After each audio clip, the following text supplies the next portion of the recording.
My supervisor once told me that in the ICU, machines tell more truth than people. That line stayed with me for years. We trusted our monitors more than our instincts, because in critical care, instincts can get blurred by exhaustion and fear. But there was one night when those machines told a truth I wish I had never seen. The patient was a 74-year-old man named Arthur. He had been in and out of consciousness for 3 days. No family came to visit him. The chart said multiple organ failure, a DNR order, and no known relatives. I had done the night shift so many times that death became routine. Quiet, respectful, cold. Arthur passed just after 2:30 in the morning. I confirmed the time, documented everything, called it in, and started the post-mortem care. But something felt different that night. The silence in the room felt wrong. It was not peaceful. It was thick, like the air had weight. And that was when I looked up at the breathing monitor. It was still registering, faint but clear, a steady rhythm of inhales and exhales. The lines moved gently, spaced like normal human breathing. My first thought was equipment error. Maybe the sensor had shifted. I checked the chest leads, all secure. I adjusted the wires and reset the module, but it kept showing the same slow, perfect rhythm. 17 minutes had passed. No heartbeat, no pulse, and still, the machine breathed for him. I checked for airflow.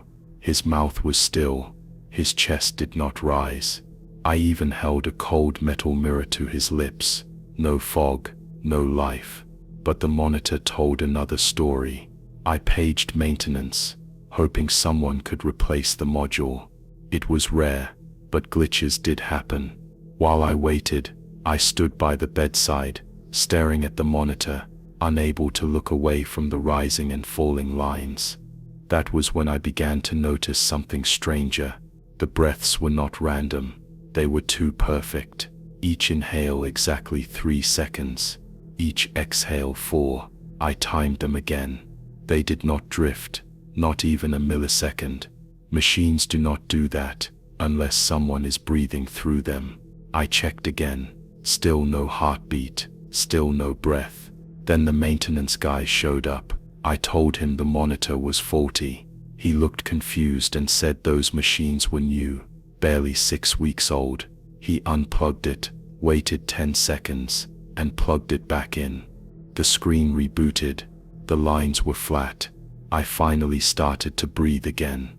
But just as he left and I began wiping down the equipment, the monitor blinked once and started again. The same slow breath pattern. Inhale, exhale, steady as before. I should have panicked. I should have called someone.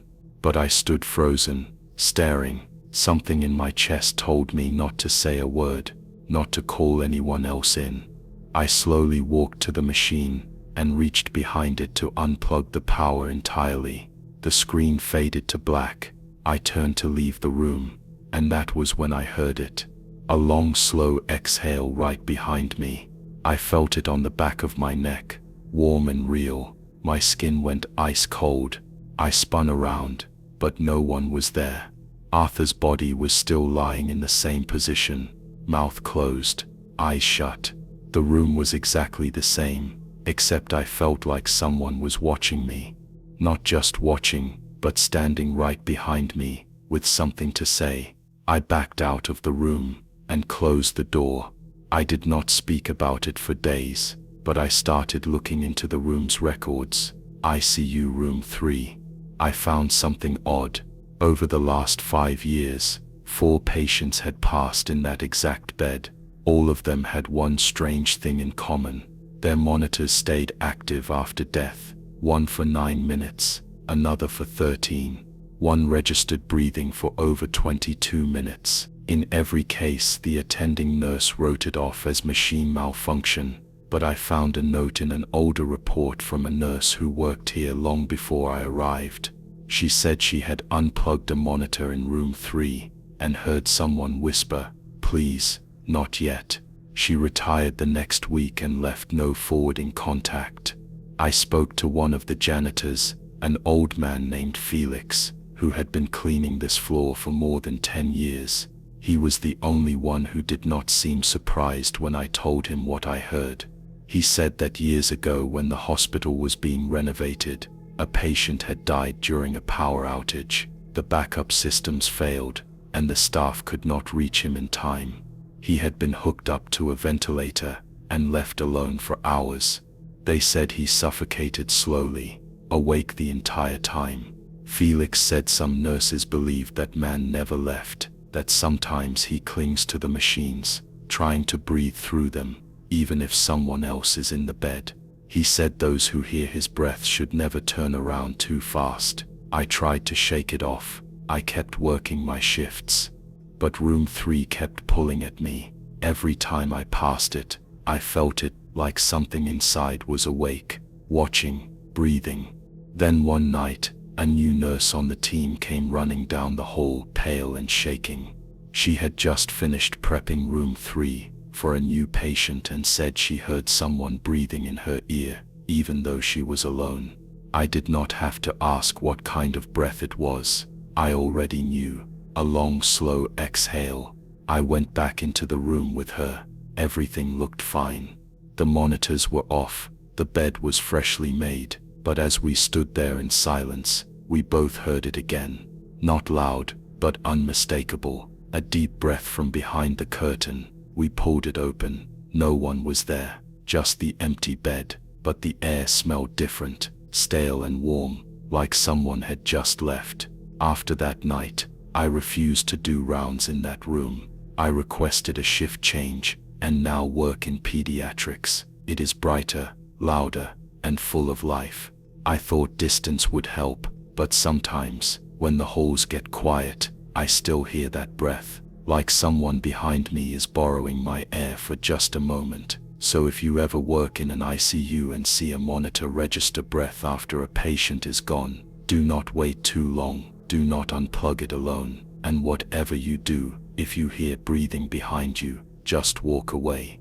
Because some machines do not lie, they remember, and sometimes they let something keep breathing that should have stopped long ago.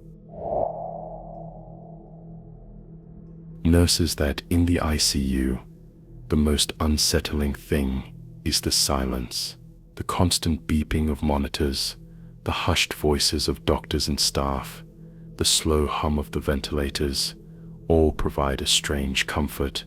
When the noise stops, when everything goes quiet, it means something is wrong, something very wrong. I never truly understood the weight of that saying, until I worked a night shift with a patient named Thomas. He was in his late 50s, a quiet man who had been admitted for heart failure. He had no history of unusual behavior, no prior psychiatric issues, and certainly no indication that anything strange might happen. But as the days passed, I began to notice something unsettling. It started with small things. He would mumble in his sleep, but it wasn't the usual incoherent rambling of a man on strong painkillers. This was different. It sounded like words, but the language was unfamiliar, strange, almost archaic. I thought it was just my tired mind playing tricks on me, but it kept happening. I mentioned it to the other nurses, but they dismissed it, saying he was probably just confused or dreaming. But it happened every night. At first I thought it was just gibberish, but then I started hearing a pattern. The words started to sound more distinct, more coherent. It wasn't until the third night that I realized the language he was speaking was Latin, ancient Latin. The first time I heard him speak it, I froze. I wasn't sure if I was hearing things, so I leaned closer to his bed. He was asleep, his eyes closed, but his lips were moving in a way that didn't match the steady rhythm of his breathing. I strained my ears, catching snippets of what he was saying. Ut vivat mortem nullus. It didn't make sense, but it felt so real. I thought maybe it was just the medication, Maybe he was repeating words from some old memory or a dream. But then it happened again the next night. This time I called over one of the senior nurses, but she didn't seem concerned. People say all kinds of things when they're drifting in and out of consciousness, she said, dismissing it with a wave. But I could hear the hesitation in her voice. She was unsettled too, but she didn't want to admit it. As the days went by, his murmuring became more frequent. It was like he was holding a conversation with someone, though no one was there. In tenebris, veniat, gloria, misericordia, he whispered, and I could feel the chill in the room grow colder. I remember pulling the curtain around his bed, trying to block out the eerie sound, but it still seeped through. On the 5th night, when I walked in to check on him, his breathing had changed. He wasn't sleeping soundly anymore. His eyes were half open, his gaze fixed on the ceiling, and that's when it happened. I heard it clearer than ever before, those ancient words flowing from his lips. But now, there was an unmistakable change in the atmosphere. The air felt heavy, thick with something I couldn't explain. The words were becoming more distinct, more purposeful. Venit mortuus, corruptu, veritas. I couldn't ignore it anymore. This wasn't just some random mix of sounds.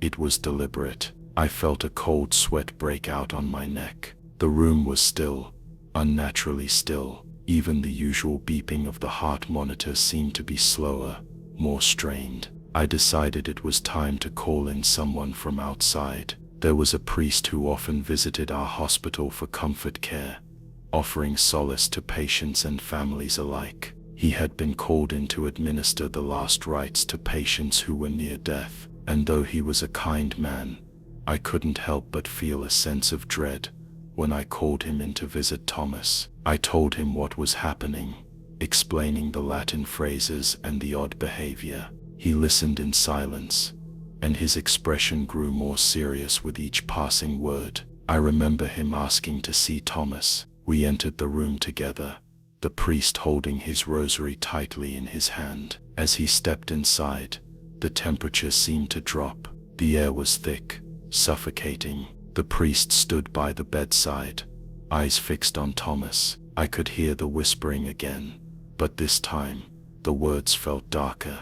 I couldn't make them out, but I could feel the weight of them. The priest closed his eyes for a moment, muttering something under his breath. When he opened them again, his face had gone pale, drained of color. His lips trembled, and he took a step back, his hand reaching for the door. "I must leave," he said, his voice shaky. "I cannot perform the rites here. There is something forbidden in this room, something ancient." He backed out of the room, muttering a prayer under his breath. I stood there, stunned, unsure of what I had just witnessed. The priest was a man of faith, a man who had seen death and the afterlife countless times, and yet he was afraid. He was afraid of something in that room. The next morning, I heard whispers among the staff. The priest had left in such a hurry that he hadn't said anything more, but the look in his eyes spoke volumes. I had to know what he meant,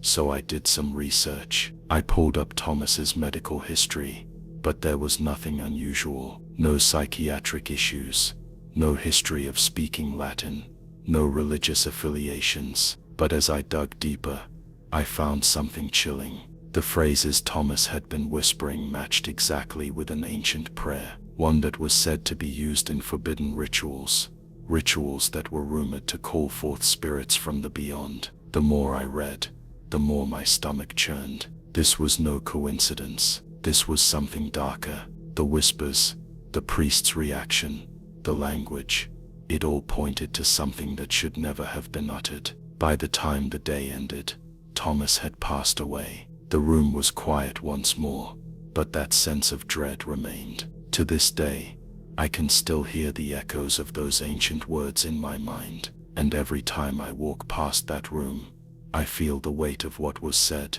what was summoned, and the fact that some things should never be spoken aloud. The priest never returned to our hospital, and no one ever spoke of Thomas again. But every now and then, when the night is still and the air is thick, I can almost hear the whispers, faint but growing louder, repeating those ancient phrases, waiting for someone to listen.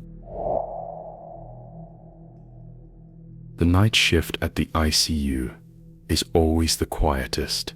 The soft hum of the machines, the rhythmic beeping of monitors, and the occasional shuffle of nurses' shoes across the linoleum floor are the only sounds that break the silence.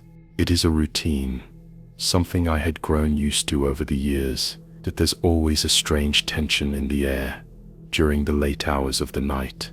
You learn to trust your instincts when you work in a place like this, and there was something about Bay 9 that always felt off. It was the last bay down the hall, tucked away from the others, and there was something eerie about it. The light from the hallway never seemed to reach it properly, casting long, unsettling shadows that never quite seemed right. At first, I thought it was just the layout of the building, but after a few nights of working the late shift, I began to notice something that sent a chill down my spine. Every night, without fail, the curtain in Bay 9 would slowly slide open. The first time I noticed it, I thought I had simply forgotten to clip it shut. But then it happened again, the next night, and the next. No matter how tightly I clipped the curtain shut, no matter how securely I tucked it, by 3:03 a.m. every night, it would be open again, just a crack. At first, I tried to dismiss it, thinking maybe it was a draft, or the weight of the curtain itself pulling it open, but the movements were too deliberate, too exact. The curtain would inch open, ever so slowly, like something or someone was tugging at it from the other side. I wasn't the only one who noticed it. The other nurses did too. We would joke about it, saying it was just the wind or the HVAC system, but deep down, we all felt uneasy. I started making sure to double-check the curtain before leaving the room, but it never made a difference. Till one night, during my shift, I decided I had had enough. I had to know what was causing it. I wasn't about to let this strange occurrence keep me on edge any longer. I took out my phone and filmed the curtain, hoping to catch something that would explain the movement. But when I watched the video back, it was nothing but the quiet darkness of the room, the curtain standing perfectly still, no movement, nothing at all. I had to admit, the whole thing was starting to get to me. At night, I couldn't sleep, so I decided to do something I had been reluctant to do for weeks. I installed a small camera in the corner of the room, pointed directly at the curtain. The next night, I watched the monitor, waiting for anything to happen. At exactly 3:03 a.m., the curtain began to move. Slowly, as if guided by an unseen hand, it inched open, just as it always did. I felt a knot tighten in my stomach as I watched the screen. But that wasn't the most unsettling part. No, the most terrifying part was what happened next. A shadow appeared behind the curtain. It was dark, formless, and yet somehow solid. It seemed to shift and sway, like it was breathing. I froze, staring at the monitor, unable to look away. The shadow stood there, completely still, for what felt like hours, but in reality, it was only a few moments. Then, as suddenly as it had appeared, the shadow vanished. I ran into the room, terrified, hoping to catch whatever it was, but by the time I reached Bay 9, the curtain was fully closed, and there was nothing to see. The room was empty. The patient in Bay 9 was asleep, undisturbed, completely unaware of the shadow I had just witnessed. I couldn't explain it. How could a shadow appear like that? How could something so real, so tangible, just vanish into thin air? I didn't sleep that night. The camera footage was all I had, and I couldn't bring myself to delete it. The next few nights, I kept the camera running, hoping for more answers, but the shadow didn't return. Or at least, not in the same way. I would watch the footage every morning, waiting for that moment at 3:03 a.m. And every time, the curtain would move, inching open, but the shadow never appeared again. I don't know if I was relieved or disappointed. A few weeks later, during another late shift, I was talking to one of the older nurses who had worked at the hospital for decades. I mentioned the strange occurrences in Bay 9, the curtain, the shadow, and she went pale. "You've seen it too," she whispered. "The thing behind the curtain, it's been going on for years. It's not the first time a nurse has seen something like that." I was stunned. She told me that there had been rumors about Bay 9 for years, stories that had been passed down from one nurse to another. Some nurses claimed that a patient had died in that room years ago under mysterious circumstances, but no one had ever been able to explain it. And then there were the others, the ones who said they had seen things behind the curtain, shadows, figures that moved on their own, things that shouldn't have been there. I tried to find more information about the history of Bay 9, but the records were vague. There was no mention of a death, no mention of anything out of the ordinary. But the strange occurrences continued.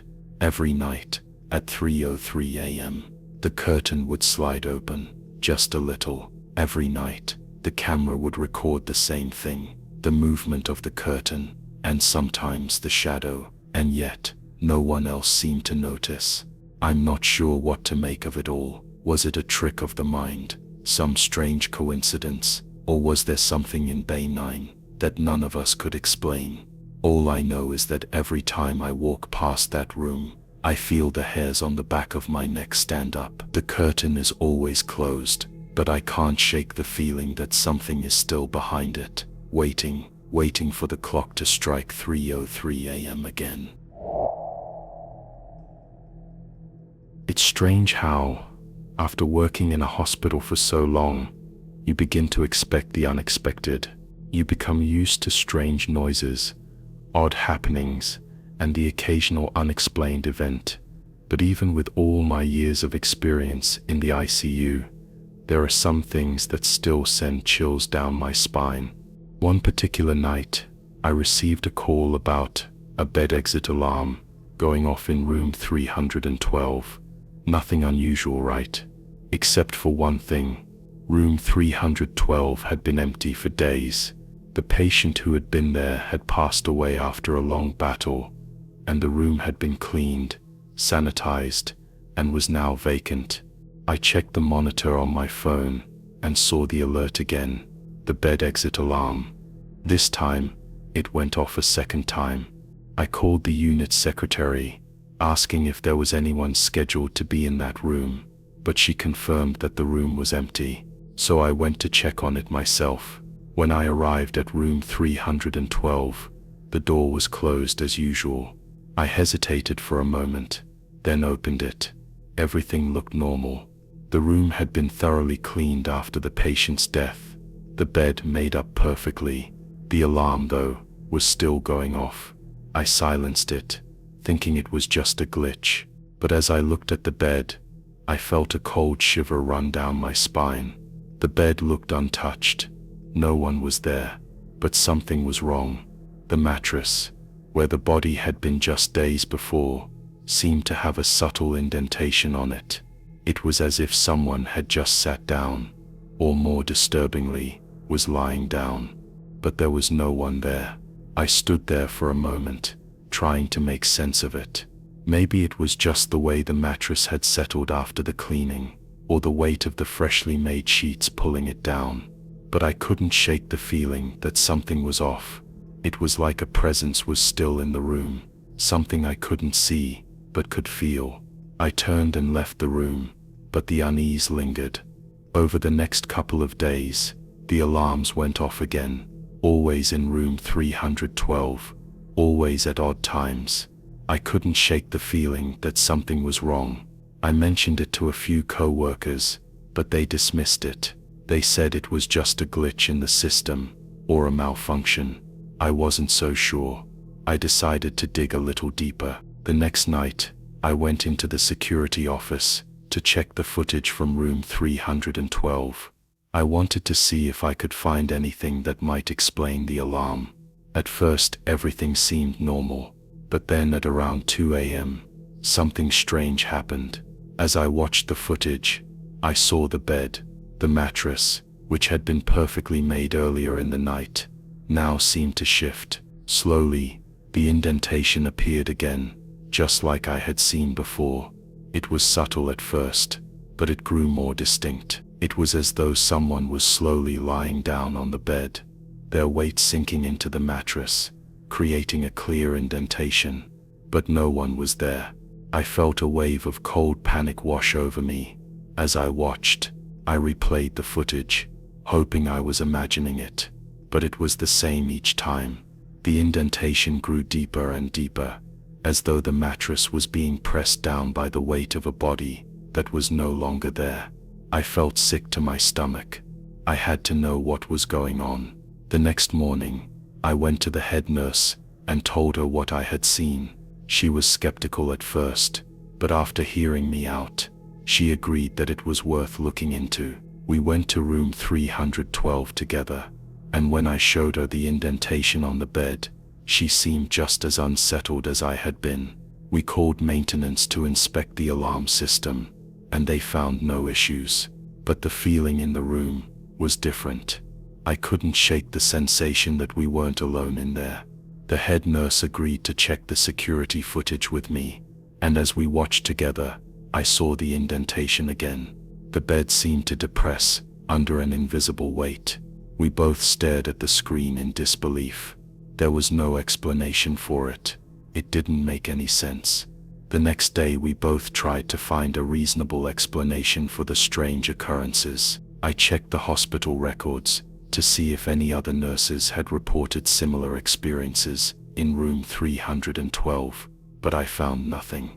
The only thing I could find was a brief mention of a previous patient who had died in that room a few years ago, but nothing beyond that. The more I thought about it, the more uneasy I became. It wasn't just the alarm or the indentation on the bed. It was the feeling that something or someone was still there. I started talking to the other nurses, asking if anyone had noticed anything strange in that room. A few of them mentioned similar occurrences, whispers at night, strange drafts, the feeling of being watched, but no one had ever seen anything concrete. It seemed like the room had a strange history, one that no one had really paid much attention to. But now, with everything that had happened, it was clear that something was wrong.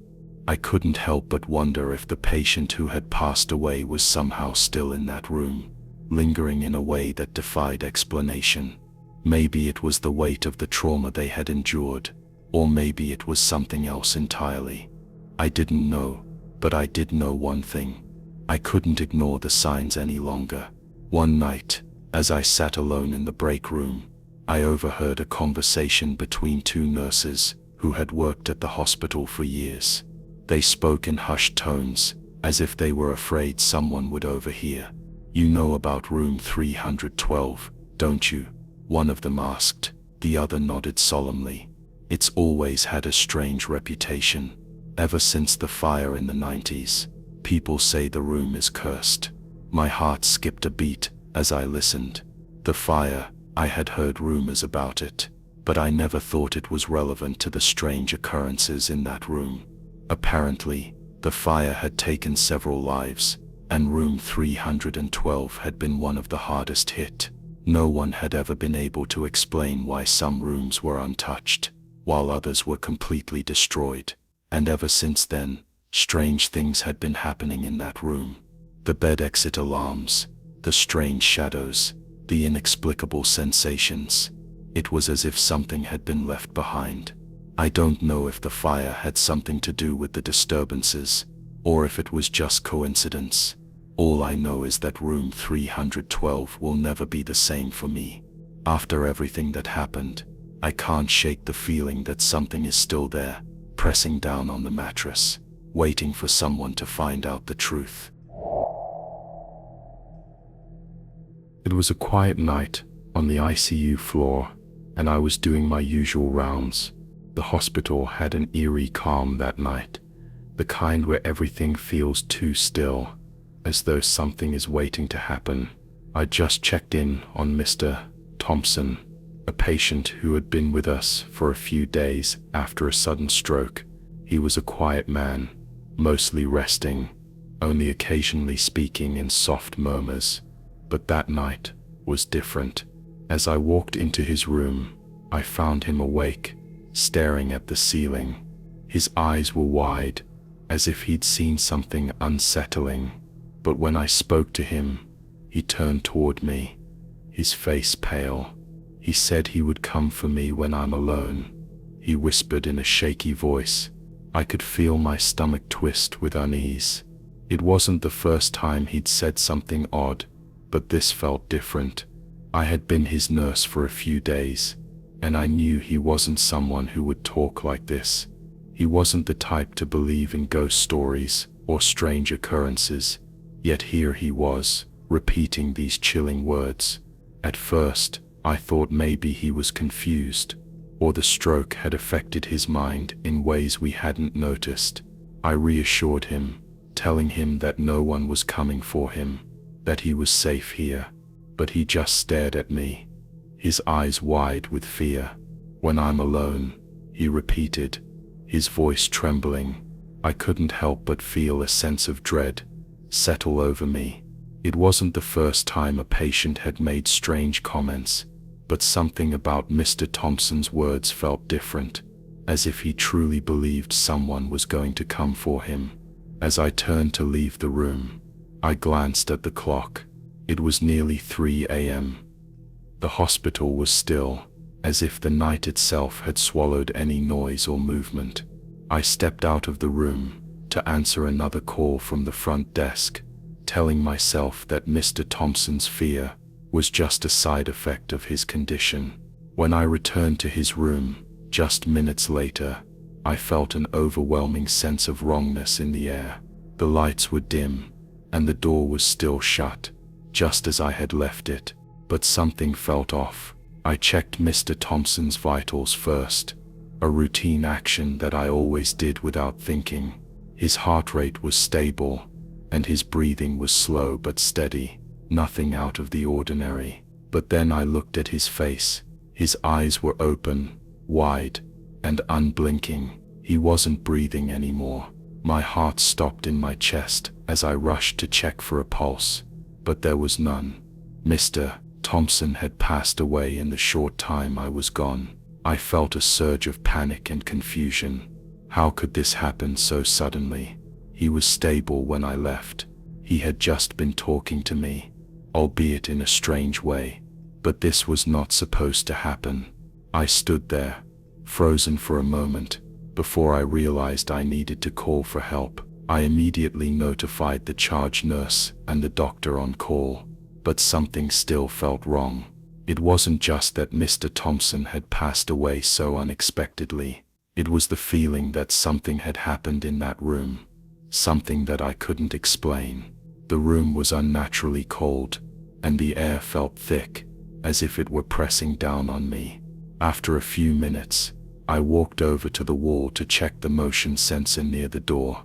The ICU had high-tech security systems, and the motion detector would show if someone entered or left the room, even when the door was closed. I glanced at the screen. It showed that just a few minutes before I had returned to find Mr. Thompson dead, someone had entered the room, but the door hadn't opened. The screen showed a figure standing near the bed for several moments before the motion stopped. I froze, staring at the screen, unable to make sense of it. No one had entered the room. I had been the only one with access to it, and yet, the motion sensor had registered someone who had no business being there. My pulse quickened as I replayed the footage. It was just as I had seen. Someone had entered the room, and the figure had stood there for what felt like an eternity, only to vanish without a trace. No one else was supposed to be in that room. The door hadn't opened. There was no explanation for it. I couldn't shake the feeling that Mr. Thompson's last words had been a warning.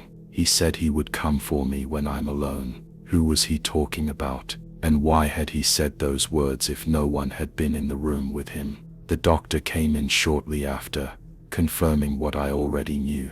Mr. Thompson had passed away, but there were no immediate answers to explain the motion sensor reading, the strange chill in the air, or the feeling that something had been there in that room, something unseen and uninvited. I tried to brush it off as exhaustion and stress. The hospital had been busy, and I'd had a long shift. Maybe I was just imagining things, but deep down, I knew something was wrong. The nurse who took over for me later that day seemed just as unsettled when I shared what had happened. "It's strange," she said, "but I've heard stories from the older nurses. There's a rumor about this place, about patients who say they see things before they pass. People claim they hear voices, see shadows, or talk about someone coming for them." She hesitated before continuing. "They say that sometimes, when someone dies unexpectedly, it's like their spirit lingers in the room for a while. It's not always peaceful."